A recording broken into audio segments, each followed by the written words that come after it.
The soul must, of necessity, if we would attain to the divine union of God, pass through the obscure night of mortification of the desires, and self-denial in all things. The reason is that all the love we bestow on creatures is, in the eye of God, mere darkness, and that while we are involved therein, the soul is incapable of being enlightened and possessed by the pure and simple light of God, unless we first cast it away.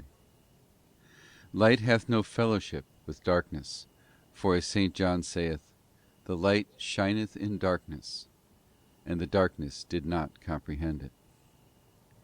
Two contrary qualities, as the philosophers say, cannot coexist in the same subject. Darkness, which is the love of creatures, and light, which is God, are contrary to one another, for what fellowship hath light with darkness? The light of the divine union cannot, therefore, dwell in the soul if these affections are not cast away. The affection and attachment which the soul feels for the creature renders the soul its equal and its like, and the greater the affection, the greater will be the likeness. Love begets a likeness between the lover and the object of his love, and so the psalmist, speaking of those who set their heart upon idols, says, let them that make them become like unto them, and all such as trust in them. Thus, he then who loves the creature becomes vile as the creature itself, and in one sense even viler, for love not only levels, but subjects also the lover to the object of his love. He, therefore, who loveth anything beside God, renders his soul incapable of the divine union and transformation in God, for the vileness of the creature is much less capable of the dignity of the Creator than darkness is of light. All things in heaven and earth are nothing in comparison with God. I beheld the earth, saith he, and lo, it was void and nothing, and the heavens, and there was no light in them.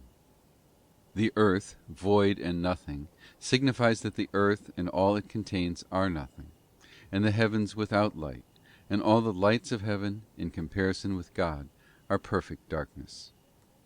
Thus all created things, with the affections bestowed upon them, are nothing, because they are a hindrance, and the privation of our transformation in God, just as darkness is nothing, and less than nothing, being the absence of light.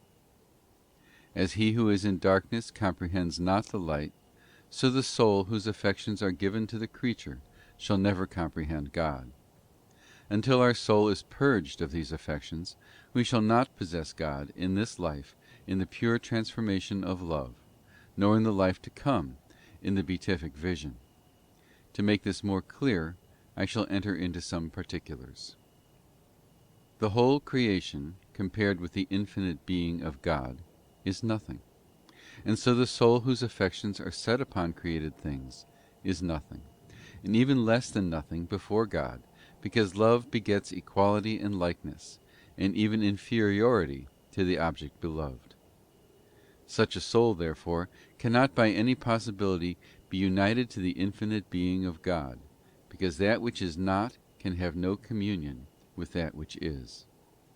All the beauty of the creation, in comparison with the infinite beauty of God, is supreme deformity, for favour is deceitful and beauty is vain, and so the soul whose affections are set on the beauty of any created thing whatever shows before God nothing but deformity, and can never be transformed in beauty, which is God, because deformity cannot attain unto beauty. All the grace and comeliness of creation, compared with the grace of God, is supreme disgrace and supreme disfavour, and that soul, therefore, which is captivated by the grace and comeliness of created things, is in the eyes of God in disfavour and disgrace, incapable of the infinite grace and beauty, for that which is ill-favoured is far removed from that which is infinitely gracious. All the goodness of the whole world together, in comparison with the infinite goodness of God, is wickedness rather than goodness, for none is good but God alone, and that soul is, therefore, wicked before God, whose affections are set on the things of this world. And as wickedness can have no fellowship with goodness, so that soul cannot be united in perfect union with God, who is the supreme goodness.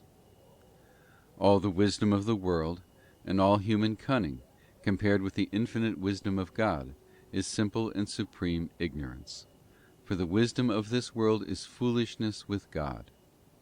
He therefore who shall labour to attain in union with the wisdom of God, in reliance on his own wisdom and skill, is supremely ignorant, and infinitely distant therefrom, for ignorance knoweth not what wisdom is. They who consider themselves gifted with knowledge are in the eyes of God most ignorant. Professing themselves to be wise, they become fools. They alone attain to the divine wisdom who, like children and ignorant ones, lay aside their own wisdom and serve God in love. This is the wisdom to which the Apostle refers, saying, "Let no man deceive himself. If any man among you seem to be wise in this world, let him become a fool, that he may be wise." For the wisdom of this world is foolishness with God. Ignorance, therefore, and not knowledge, becomes that soul which strives after union with the wisdom of God. All the liberty and power of the world, compared with the power and liberty of the Spirit of God, is but supreme slavery, wretchedness, and captivity. And so he who loves superiority and dignities, and the indulgence of his desires, stands before God not as a son who is free, but as a person of mean condition, the slave of his passions, because he submits not to the holy teaching which saith, "He that is the greater among you, let him become as the younger." Such a one will never attain to the true liberty of spirit, attainable in the divine union, because slavery has no fellowship with liberty. Liberty dwelleth not in a heart subject to desires, for that heart is in captivity, but in that which is free, the heart of a son. It was for this reason that Sarah said unto Abraham, "Cast out this bondwoman and her son, for the son of the bondwoman shall not be heir with my son Isaac." All the sweetness and all the pleasures which all the things of this world furnish to the will are, in comparison with the sweetness and pleasure which is God, supreme pain, torment, and bitterness. He, therefore, who shall set his heart upon them is, in the eyes of God, worthy of pain, torment, and bitterness, and can never attain to those delights with which the divine union abounds.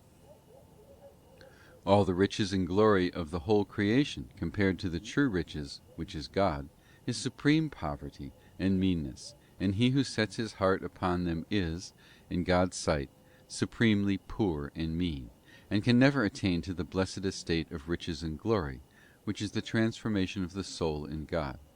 For that which is mean and poor is infinitely distant from that which is supremely rich and glorious. For this cause, then, the divine wisdom bewails men, namely, because they make themselves loathsome, mean, wretched, and poor, through their love for that which is beautiful, rich, and noble in the eyes of the world. O ye men, to you I call, and my voice is to the sons of men. O little ones, understand subtlety, and ye unwise, take notice.